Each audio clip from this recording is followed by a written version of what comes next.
যে বিশ্রী ব্যবহার করে আমি আপনাকে প্রতি মুহূর্তে কষ্ট দিয়েছি, তারপরেও আমি ওসব কবেই ভুলে গেছি। কিন্তু আমি তো বলতে পারিনি শিবাবাবু, আমি তো বলতে পারিনি। এত অপমানিত হওয়ার পরেও বড় প্রকারের যে মিষ্টি চাবুকগুলো আপনি আমার পিঠে মেরেই চলেছেন। তাতে যে আমার বড্ড লাগছে শিবাবাবু। আচ্ছা তুই তখন থেকে বাবু বাবু করছো বলতো? আচ্ছা ভুলে গেলে তুমি ওই ছোটবেলায় কি বলে ডাকতে? তুমি আমি ছোটবেলায় শিবাদা বলেই ডাকতে। আমার কোনো ছোটবেলা নেই, আমার কোনো মেয়েবেলা নেই, আমার কোনো সুখ স্মৃতি নেই। গঙ্গা আছে শুধু কিছু তিক্ত পচা গলা অভিজ্ঞতা। প্রথমেই বুঝেছিলাম আপনি বড্ড অবাধ্য। জঙ্গলে হিংস্র পশু দিয়ে খাইয়ে দেওয়া উচিত ছিল, তখনই গ্রামবাসী আসার আগে মাথায় গুলি করে মেরে ফেলা উচিত ছিল। তা না করে তাকে কাঁধে করে তুলে নিয়ে এসে নার্সিং হোমে ভর্তি করে বাইরে সিকিউরিটি গার্ড বসিয়ে তার ট্রিটমেন্টের খরচ বোয়াচ্ছেন। এখন আবার তাকে শুশ্রূষাও করছেন নির্লজ্জের মতো। লজ্জা করছে না আপনার? ঘেন্না করছে না আমাকে দেখে?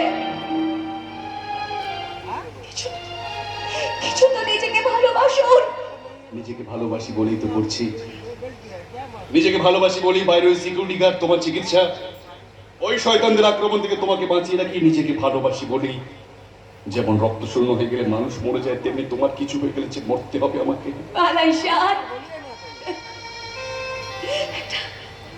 একটা মৃত মানুষকে বাঁচাবার জন্য আমার কাউকে মরতে হয় নাকি শিববাবু? ভালো করে তাকিয়ে দেখুন আমার শরীরটার দিকে। দেখুন,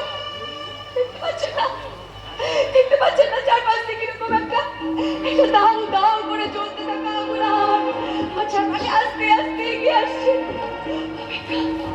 অপেক্ষা কখনোই আগুনটায় জ্বলে পুড়ে পবিত্র হয়ে যাব, কখনোই আগুনটায় জ্বলে পুড়ে ছাই হয়ে যাব। আচ্ছা ঠিক আছে, ঠিক আছে, এখন সবকিছু হবে। এখন ওষুধ খেয়ে নাও তো।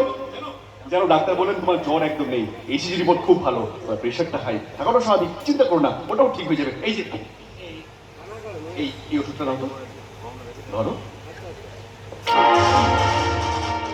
কেন তো মানসিক নির্যাতন করছেন আমায়? আপনার মানবিকতা মাহাত্ম্য আমি চাইছি না। কি করবেন এই শরীরটাকে বাঁচিয়ে? যে শরীরটাকে বাঁচিয়ে তার সঙ্গে সারা জীবন সুস্থভাবে চলার স্বপ্ন দেখছেন, সেই শরীরটাকে 5 দিনে 10টা পুরুষ মিলে ভোগ করেছে শিবাবাবু। ওই সব পশুগুলো আমার শরীরে এখনো গিন করছে শিবাবাবু। আমি বলতে পারি না, আমি এক মুহূর্তের জন্য বলতে পারি না। যে শরীরটা পচা গলা হাত পা বাঁধা অবস্থায় একটা হাইড্রেনের মধ্যে পড়ে থাকা উচিত ছিল, তাকে আপনি তুলে নিয়ে এসে আপনার ভালোবাসা দিয়ে সুস্থ করতে চাইছেন। আপনার গঙ্গা যে কবেই মরে গেছে শিবাবাবু। আপনার গঙ্গা পড়ে গেছে শিবাবাবু। এগুলো তোমার ভুল ধারণা।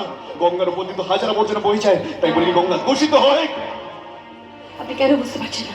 ওরা আমাকে চুপ। এই কথাগুলো আর একবারও তুমি উচ্চারণ করবে না। তোমার মতো মেয়ের মুখে এই কথাগুলো মানায় না। তাকিয়ে দেখো আমার দিকে।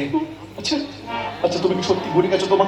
ভুলে গেছো তোমার সেই লাঠি, যে লাঠিতে তুমি কত মানুষকে সাহায্য করতে? তুমি নোংরা তুমি নও গঙ্গা। নোংরা তারা যারা এই কাজ করেছে। এই সমাজ তাদের ছুড়ে ফেলবে যারা মেয়েদেরকে ভোগের বস্তু ভেবে চলেছে। তুমি নও গঙ্গা। মরবে তারা যারা মেয়েদের সম্মান নিয়ে ছেলে খেলা করে তাদেরকে মৃত্যুর বুকে ঠেলে দিচ্ছে। তুমি নও গঙ্গা। তোমার প্রতিজ্ঞা পূরণের সব দায়িত্ব এখন আমার। না। হ্যাঁ গঙ্গা, প্রত্যেক রাস্তার মোড়ে বসানো হয়েছে চেকপোস্ট। ওদের খোঁজে এক করেছে রাত দিন, যেখানে যে অবস্থায় বাবু গুলি করে দেহটা ফেলবো তোমার পায়ের তলায়। আর তারপর শুনতে পাচ্ছেন?